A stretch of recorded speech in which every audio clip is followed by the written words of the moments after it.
2002 সালের ভোটার লিস্টে যদি নাম না পাওয়া যায়, তোমার বাপ দাদার ভিটে মাটি নাকি তোমার নয়?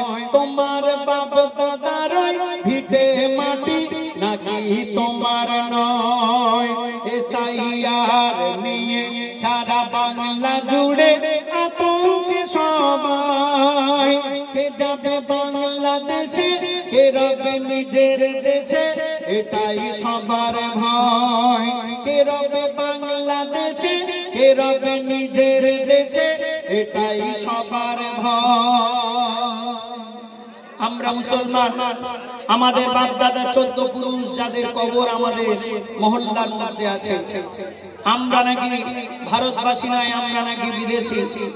আমাদেরকে আবার নতুন করে প্রমাণ করতে হবে আমরা এই ভারতের মানুষ কিনা, যার কারণে আমাদের ডাকা হয়েছে এসআইআর এর মাধ্যমে, প্রত্যেককে যেতে হয়েছে, ইয়ারও মুখোমুখি হতে হয়েছে আমাদেরকে।